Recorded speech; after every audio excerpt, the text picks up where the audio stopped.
Baik teman-teman semua, kalau di pertemuan yang pertama kemarin kita sudah mempelajari terkait pengantar dari finite element analisis ya, di mana ada beberapa metode yang bisa kita lakukan untuk menyelesaikan suatu permasalahan teknik ya, di mana kita tahu bahwa finite element analisis itu termasuk di dalam metode numerical ya.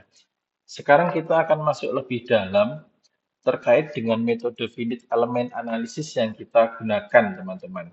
Jadi, basic perhitungan yang nanti akan kita pakai dari sebuah finite element analysis itu menggunakan operasional dari matrix ya. Mungkin teman-teman ketika SMK atau SMA kemarin sudah mempelajari terkait dengan materi ini, yaitu materi matrix ya. Nanti kita akan refresh sedikit, akan kita ingat-ingat lagi terkait dengan matrix ya. Karena ini merupakan bagian yang penting gitu. Kalau kita tidak paham tentang operasional dari matrix, maka kita akan kesulitan menganalisis suatu sistem dengan metode FEA, teman-teman. Oke, baik, mungkin sebagai awalan ya, kita tahu bahwa matrix itu ya, terdiri dari kolom dan baris. Ya. Contohnya ini teman-teman. Ada matriks 3 kali 4. Ya. Di mana huruf atau angka awal ya. Angka awal itu pasti menunjukkan jumlah baris. Kemudian angka yang selanjutnya itu menunjukkan jumlah kolomnya. Ya, misalnya ini. Ada matriks dengan bentuk 3 kali 4. Berarti ada 3 baris ya, yang searah horizontal. Kemudian ada 4 kolom yang searah vertikal. Ya, jadi kita hitung ini baris 1, baris 2, baris 3, kemudian kolomnya kolom 1, kolom 2, kolom 3 dan kolom 4. Ya. Kemudian elemen matriks yang di dalam ya, misalnya di sini ada elemen matriks yang di dalam ini M22 ya. Apa artinya teman-teman? Artinya angka awal ini menunjukkan baris di mana dia berada, kemudian angka selanjutnya menunjukkan kolom di mana dia berada. Ya. Misalnya ini, M22, ya, elemen matriks di dalam ini. Berarti dia berada pada baris kedua dan kolom kedua. Ya. Begitu juga contohnya dengan yang lain. Misalnya ini ada M23, ya, elemen matriks M23. Berarti 2 itu menunjukkan baris di mana dia berada, yaitu baris kedua. Kemudian yang 3 ini menunjukkan kolom di mana dia berada, yaitu kolom ketiga. 1, 2, 3. Gitu. Ya, saya kira sudah jelas ya. Kalau misalnya kita rubah ke dalam bentuk huruf ya, misalnya ada matriks A N kali M ya di sini. Berarti N itu menunjukkan barisnya seperti yang saya ungkapkan di awal tadi. Kemudian M itu menjelaskan tentang kolomnya.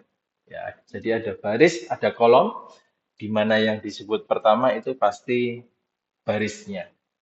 Oke, next kita lanjutkan. Kita juga mengenal yang namanya zero matrix, teman-teman. Ya.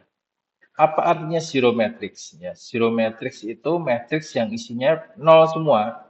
Ya, entah berapapun bentuknya, itu dia isinya nol semua. Itu namanya zero matrix. Ya. Kita juga mengenal istilah metrik identitas. Ya, misalnya ini, ada metrik identitas 3 kali 3. Bentuknya seperti ini. Ya. Kita juga bisa membuat matriks identitas 2 kali 2, teman-teman. Ya. Bentuknya kira-kira seperti apa kalau 2 kali 2? Bentuknya sama ya, di mana diagonalnya ini itu isinya 1 pasti. Jadi ini 1, 1, kemudian yang lain isinya 0. Sesuai dengan jumlah baris dan jumlah kolomnya gitu. Lalu sebenarnya apa arti dari metrik identitas ini? Jadi, suatu matriks ya, misalnya ada matriks A, kita kalikan dengan metrik identitas, itu dia pasti hasilnya matriks A tadi, ya, atau matriks itu sendiri. Ya. Nanti akan kita lihat ketika kita mempelajari tentang perkalian matriks. Kita akan coba membuktikan. Oke, selanjutnya. Ini terkait dengan operasional penjumlahan matriks, teman-teman. Ya. Saya kira mudah kalau penjumlahan dan pengurangan, ya. Syaratnya adalah kedua matriks itu harus memiliki bentuk yang sama. Apa artinya bentuk yang sama? Memiliki jumlah baris dan jumlah kolom yang sama.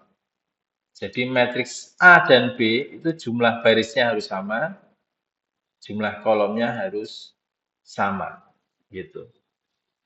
Kalau teman-teman memperhatikan lebih seksama ya, coba kita lihat variabel A, variabel B, ya. Ini ada garis bawah, ya. Gini ya. Lalu ini menunjukkan apa? Ini adalah menunjukkan bahwa variabel tersebut berbentuk matriks, teman-teman. Jadi nanti kalau misalnya ada suatu variabel, ada garis bawahnya seperti ini, pasti bentuknya matriks gitu. Lalu bagaimana cara menjumlahkan matriks A dan matriks B? Misalnya matriks C itu adalah penjumlahan dari matriks A dan matriks B. Tinggal kita jumlahkan sesuai dengan baris dan kolomnya, ya, di posisi yang sama. 1 tambah minus 1 hasilnya 0. Kemudian 2 ditambah 3 hasilnya 5. 4 ditambah 10 hasilnya 14. Ya, begitu seterusnya terkait dengan penjumlahan matriksnya. Tinggal kita jumlahkan saja sesuai dengan posisi baris dan kolom yang sama. Oke, ini adalah sifat dari penjumlahan matriks, teman-teman. Ya. Yang pertama, sifat penjumlahan matriks adalah komutatif. Apa maksudnya komutatif? Ya, artinya posisinya itu tidak berpengaruh kalau kita jumlahkan. Misalnya A plus B, kalau posisi B-nya kita pindah ke depan, itu hasilnya sama. Berarti A plus B sama dengan B plus A. Ya, artinya posisinya itu tidak akan berpengaruh terhadap hasil. Yang kedua, ada sifat matriks penjumlahan adalah asosiatif. Ya, asosiatif kita tahu itu pengelompokan ya. Misalnya ada matriks A plus B plus C. BC-nya ini kita kelompokkan dulu. Ya, pasti hasilnya sama kalau misalnya AB-nya kita kelompokkan dulu. Ya, jadi A plus B plus C, BC-nya kita kelompokkan dulu, artinya kita hitung dulu. Itu hasilnya sama dengan A plus B plus C kalau AB-nya kita jumlahkan dulu. Ya, itu sifat penjumlahan metrik asosiatif. Ya. Kemudian yang ketiga, sifat penjumlahan metrik adalah penjumlahan dengan matriks 0. Ya. Pasti hasilnya matriks itu sendiri. Jadi misalnya ada matriks A, saya jumlahkan dengan matriks 0, itu pasti hasilnya A. A plus 0 ataupun 0 plus A, ya, itu pasti hasilnya A, gitu. Jadi itu sifat-sifat dari penjumlahan matriks. Ya.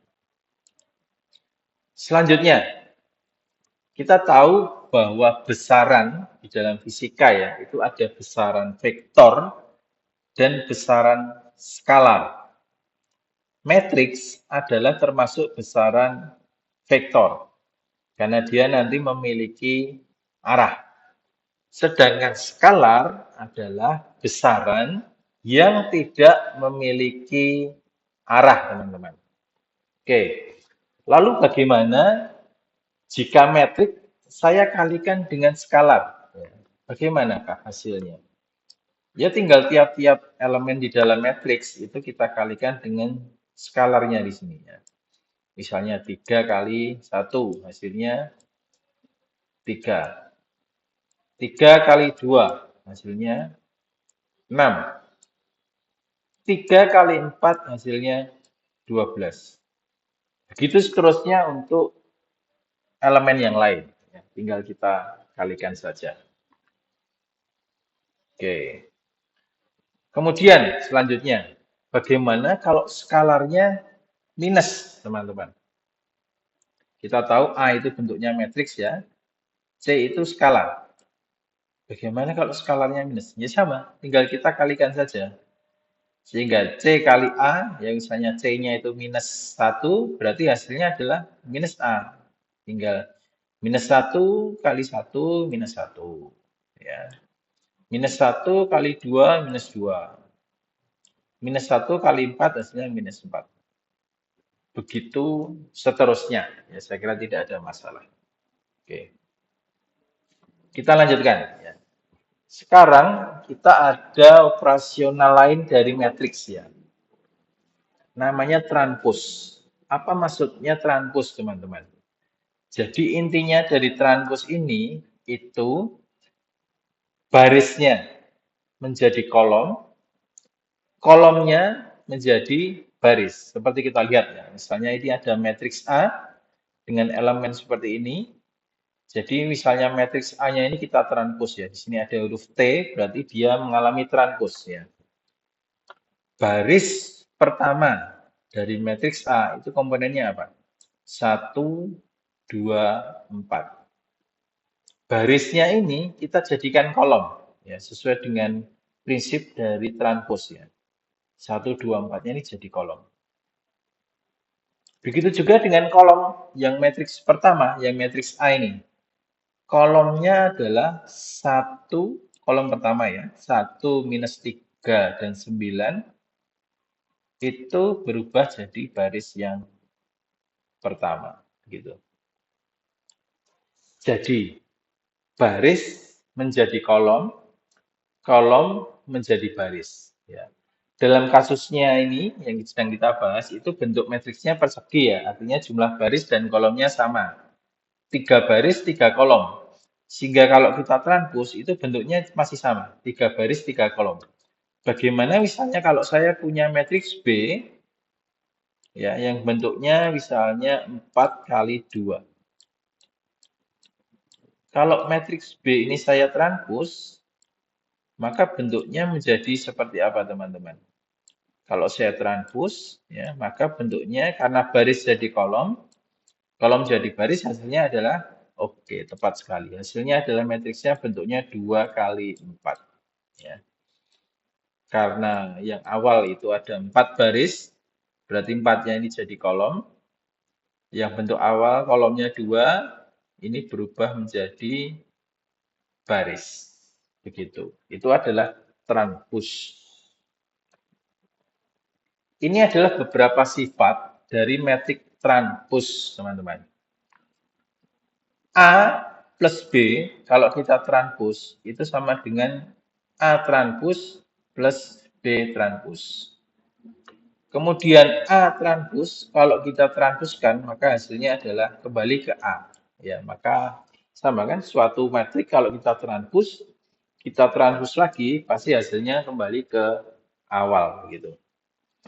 Kemudian suatu konstanta kita kalikan A transpose, itu hasilnya K-nya bisa masuk ke dalam, kemudian baru kita transpose. Yang terakhir, A kali B transpose itu sama dengan B transpose dikalikan A transpose.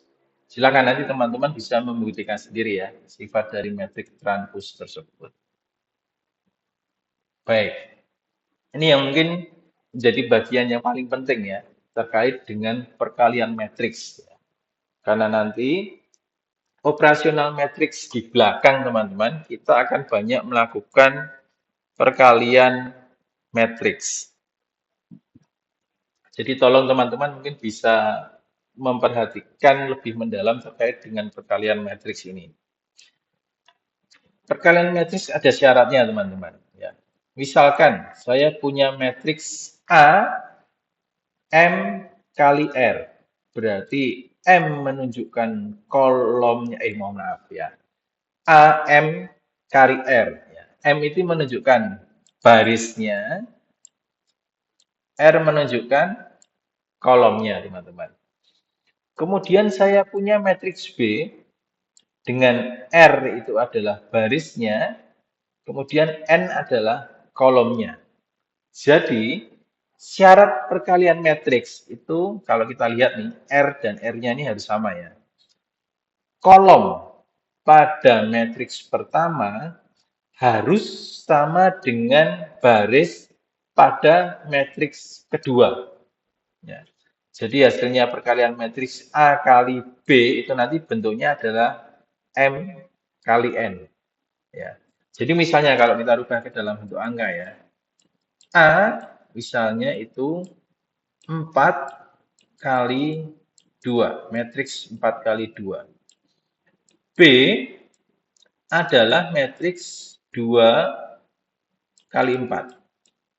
Kita lihat dulu, apakah A dan B ini memenuhi syarat untuk kita kalikan. Ya, seperti yang atas tadi kita lihat ya. Syaratnya adalah kolom pada matriks pertama harus sama dengan baris pada matriks kedua. Ini sama, oke, berarti memenuhi syarat. Kemudian hasilnya perkalian matriks A dan B itu bentuknya adalah 4 kali 4. Betul sekali teman-teman. Ya. 4 kali 4. Ya. Ini menjadi baris, ini menjadi kolom hasil. Nah, itu adalah syarat dari perkalian matriks. Ya. Oke, kita lanjutkan. Nah, ini contohnya. Ada matriks 3 kali 3. Ya. A adalah matriks 3 kali 3. Kemudian B adalah matriks 3 kali 2. Kita cek dulu sebelum kita kalikan. Apakah kedua matriks ini memenuhi syarat untuk kita kalikan? Ya. Kita lihat. Kolom pada matriks pertama adalah 3. Kemudian baris untuk matriks kedua adalah 3. Oh, sama. Berarti dia memenuhi syarat untuk kita kalikan. Ya. Kemudian bentuk matriks hasilnya adalah 3 kali 2. Ya, seperti ini. Oke. Hasilnya 3 kali 2. Berarti kita sudah tahu bentuknya ya. Oke. Sekarang bagaimanakah cara mengalikannya, teman-teman? Kita lihat ya. Misalnya, yang angka bukan angka ya. Yang warna ungu ini ya. Didapatkan dari mana? Kita lihat posisinya. Ya. Yang ada warna ungu ini adalah berarti dia posisinya di baris nomor 1, kolom nomor 1. Oke, kita lihat di matriks A dan B-nya. Berarti yang kita kalikan adalah baris nomor 1 dari matriks A, kita kalikan dengan kolom nomor 1 dari matriks B. Oke. 1 kali minus 1. Minus 1 ya. 2 kali minus 3, minus 6. 4 kali 1 adalah 4. Oke. Minus 1 tambah minus 6, hasilnya minus 7. Minus 7 ditambahkan 4, hasilnya minus 3. Oke, jadi hasilnya adalah minus 3. Oke, sekarang coba kita hitung komponen yang lain ya. Misalnya di sini. Posisi yang ini, yang saya kotak merah. Ini adalah berarti baris kedua. Oh, maaf, baris ketiga ya. 1, 2, 3. Baris ketiga, kolom kedua. 1, 2. Baris ketiga, kolom kedua. Berarti di matriksnya yang A kita lihat baris ketiga kita kalikan dengan kolom kedua dari matriks B. Oke, 9 kali 3, 27. Oke, 1 kali 1, itu 1. 5 kali 0, 0. 27 tambah 1, hasilnya 28. Gitu. Jadi itu contoh dari operasional perkalian matriks, teman-teman. Ya, teman-teman nanti bisa menghitung elemen-elemen yang lain apakah hasilnya sesuai ya. Oke. Ini adalah sifat dari perkalian matriks ya. Kita tahu tadi perkalian matriks ada syaratnya ya. Sifat dari perkalian matriks itu adalah non-komutatif ya. Artinya, matriks A kalau saya kalikan matriks B, itu tidak selalu sama kalau matriks B saya kalikan matriks A. Ya. Contohnya misalnya, saya punya matriks A 2 kali 3.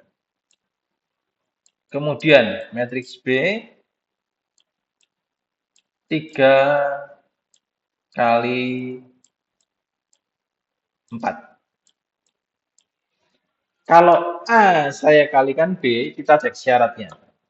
Kolom pada matriks pertama harus sama dengan baris pada matriks kedua. Oke, sama. Berarti A kali B nanti bentuknya adalah 2 kali 4. Bagaimana kalau misalnya matriks A saya kalikan atau saya balik ya posisinya.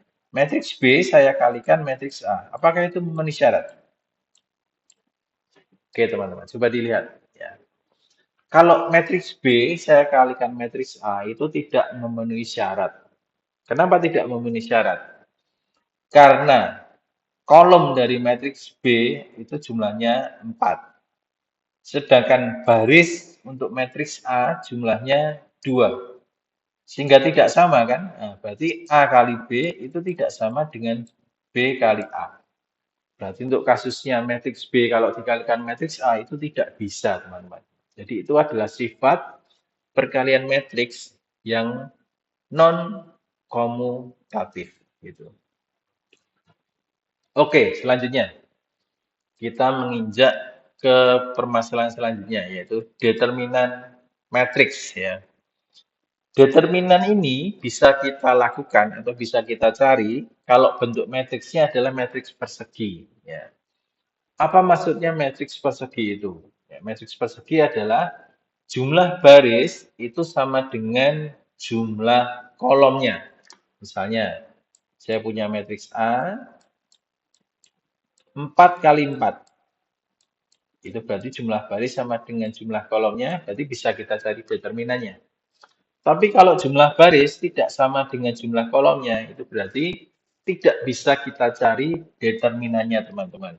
Ya. Untuk determinan itu kita tuliskan simbolnya bisa seperti ini ya, det A tanpa kurung atau seperti ini. Ya, itu contoh penulisan determinan. Sekarang bagaimana cara mencari determinan? Ya. Misalnya, kalau matriks 1 kali 1, itu berarti determinannya adalah elemen metrik itu sendiri ya, karena hanya 1. Sekarang, kalau misalnya matriksnya 2 kali 2, berarti 2 baris, 2 kolom, bagaimanakah cara menentukan determinannya? Ya. Cara menentukan determinannya adalah teman-teman bisa lihat panah yang warna merah ini, jadi A11, kita kalikan dengan A22, kemudian kita kurangi dengan panah yang biru ya. A12 dikalikan A21 ya. Berarti diagonal yang merah dikurangi dengan diagonal yang biru. Oke. Selanjutnya, kalau misalnya matriksnya 3 kali 3, bagaimanakah cara mencari determinannya, teman-teman? Ya. Caranya kita bisa membuat elemen bantu ya. Jadi dua kolom di awal ini bisa kita tuliskan lagi di sini. Ya. Fungsinya apa? Fungsinya hanya sebagai alat bantu. Ketika kita akan membuat diagonal yang merah ataupun yang biru itu menjadi lebih mudah. Ya. Jadi prinsipnya determinan kalau matriksnya 3 kali 3 itu yang panah diagonal merah itu ya. A11 dikali A22 dikali A33 ya.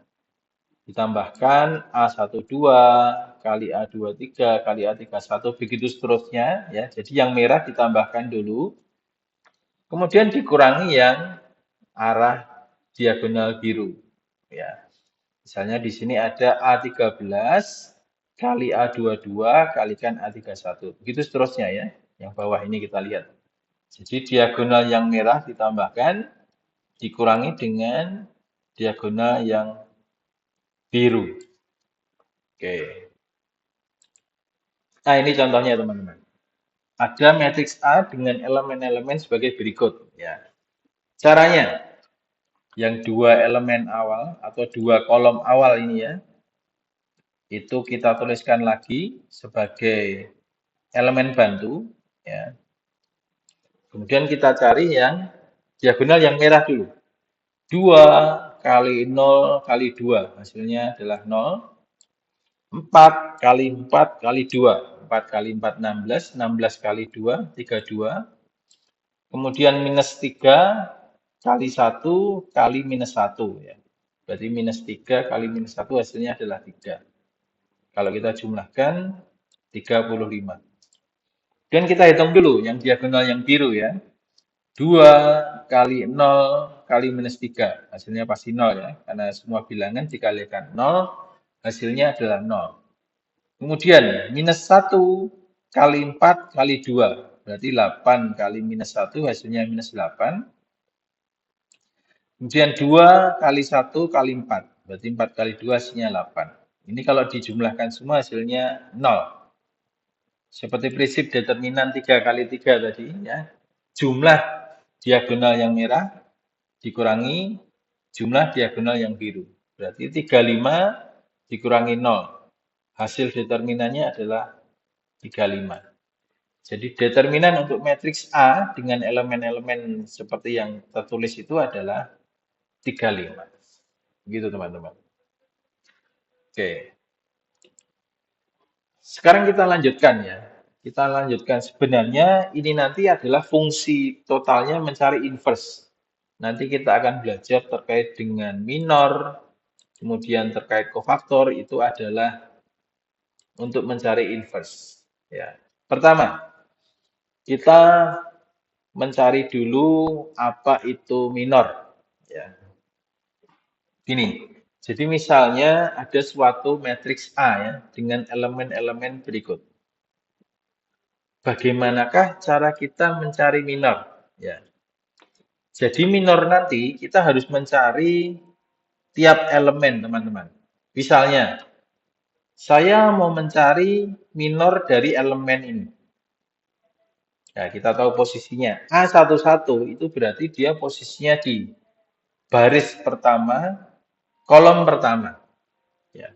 Makanya baris pertama dan kolom pertama saya coret dulu. Saya coret dulu. Berarti yang tersisa adalah elemen yang ini. Ya. Yang tersisa adalah elemen yang ini. Ya. Kemudian kalau kita mau mencari minornya, kita determinankan elemen yang tersisa. Berarti A22 kali A23 dikurangi A23 kali A32. Itulah yang dimaksud dengan minor, teman-teman. Jadi nanti kita harus mencari dulu elemen yang tersisa, kemudian dari elemen yang tersisa tersebut kita determinankan. Misalnya, kita ambil contoh yang lain ya. Ini saya hapus dulu. Misalnya ini saya hapus dulu.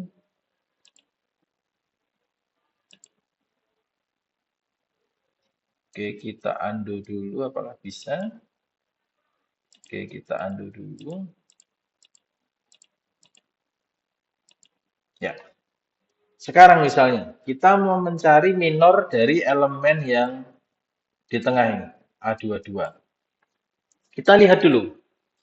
A22 ini berada di baris berapa, kolom berapa. Ya. A22 ini berada pada baris kedua, kolom kedua. Berarti yang baris kedua kita coret, kolom kedua kita coret. Berarti yang tersisa hanya A11, kemudian A13, kemudian ada A31, kemudian A33. Kita cek di lembar berikutnya apakah betul. Untuk mencari minor A22 atau M22 berarti ya. Berada di baris kedua, kolom kedua. Oke, kita cek. Oh, ternyata betul. Ya, ini elemen yang tersisa lah. Untuk mencari minornya, ini kita determinankan. Ya, A11 kali A33 dikurangi A13 dikalikan A31. Gitu teman-teman. Jadi kita harus mencari dulu elemen yang tersisa. Kemudian elemen yang tersisa tadi kita determinankan. Oke.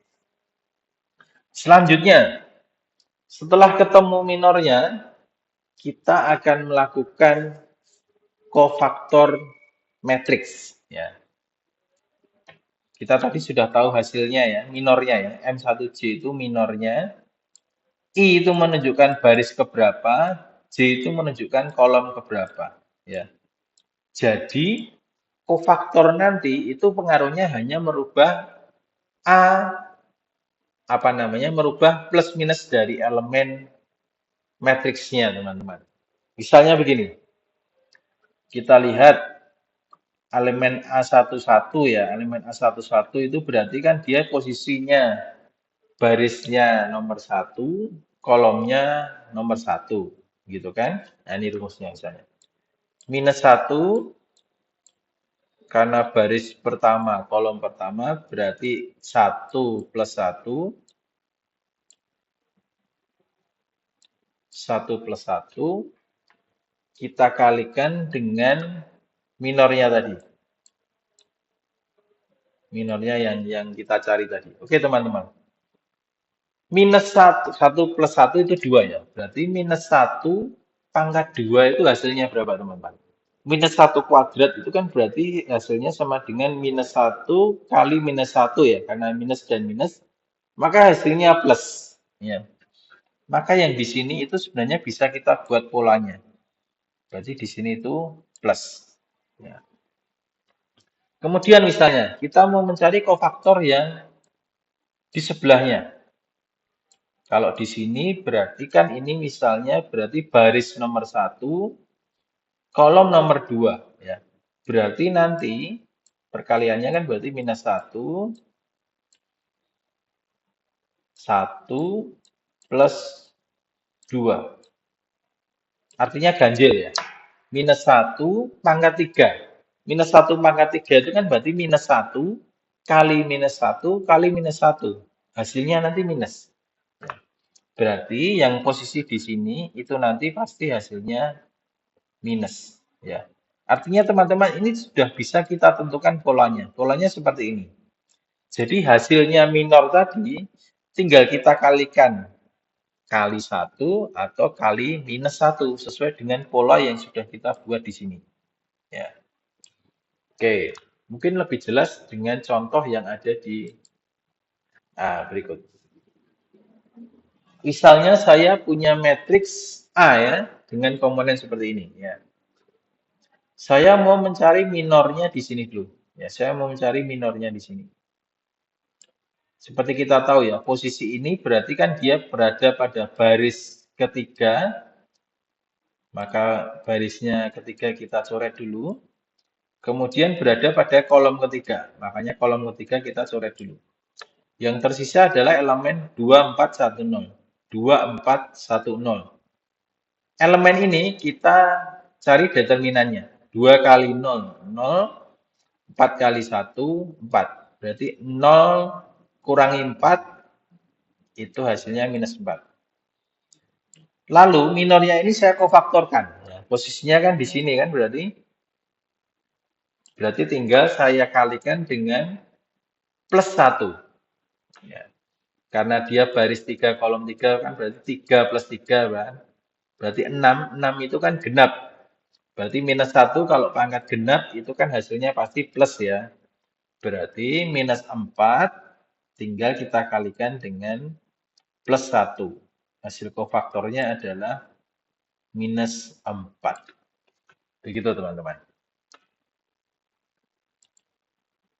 Oke, jadi mengapa kita perlu mencari apa namanya tadi minor kofaktor itu adalah fungsinya untuk mencari inverse dari suatu matriks ya. Ini prosesnya memang bertahap ya. Inverse seperti kita tahu ya, inverse itu posisinya kalau misalnya matriks A mau kita inversekan itu kan sama dengan 1/A. Atau kalau mau diganti menjadi pangkat berarti A pangkat minus 1. Ini adalah inverse. Ya. Syaratnya sama seperti determinan. Ya. Inverse bisa kita lakukan jika jumlah kolomnya sama dengan jumlah barisnya. Ya, jadi kalau jumlah baris dan kolomnya tidak sama, tidak bisa kita lakukan inverse. Ya. Lalu bagaimana caranya inverse, teman-teman? Untuk matriks 2 kali 2, caranya adalah misalnya matriks A, ini elemennya A, B, C, D. Rumus untuk inverse-nya adalah 1 per determinan A. Jadi matriks awal tadi kita cari dulu determinannya. Ya. Kemudian posisinya yang dalam itu kita balik. Ya. A menjadi D, D menjadi A. Untuk BC-nya posisinya sama, tetapi tinggal diberi minus. Nah, ini tinggal kita cari. Nanti kita bisa tahu hasilnya setelah mengalihkan ini. 1 per determinan A dikalikan D minus B minus C dan A. Oke. Sekarang bagaimana kalau matriks 3 kali 3? Nah, untuk mencari inverse-nya itu prosesnya butuh beberapa tahapan. Ya, seperti yang kita bahas tadi ya. Yang pertama itu kita harus mencari minor dari elemen matriks tersebut. Ya. Kita cari minornya dulu dari matriks B ini untuk tiap-tiap elemen. Setelah minornya ketemu, itu kita cari kofaktornya. Ya. Kofaktor kan tinggal merubah plus atau minusnya saja. Oke. Hasil dari kofaktor tersebut itu kita transpose. Ya, kita transpose. Tapi istilahnya di sini adjoin. Ya, kenapa jadi adjoin? Jadi adjoin karena matriksnya tadi sudah mengalami minor dan kofaktor. Ya, jadi transpose-nya istilahnya adjoin. Tapi adjoin ini sebenarnya maksudnya sama dengan transpose. Baris jadi kolom, kolom jadi baris. Oke.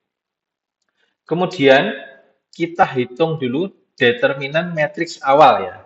Nah, matriks awal ini. Kita cari determinannya dulu. Oke. Rumus inverse-nya adalah 1 per determinan B. Jadi determinan B ini determinan dari matriks awal yang atas tadi ya. Yang ini ya, determinan matriks awal. Kita kalikan dengan hasil adjoin B tadi. Jadi matriks yang sudah mengalami minor, sudah mengalami kofaktor, kemudian ditranspose. Ya, jadilah matriks ini yang nanti akan kita kalikan. Jadi itu cara mencari inverse dari matriks 3 kali 3, teman-teman. Oke, terima kasih. Saya kira cukup penjelasan dari saya. Silahkan kalau ada pertanyaan. Kemudian kita akan mengerjakan soal-soal latihan yang tersedia. Terima kasih teman-teman. Sehat selalu untuk kita semua.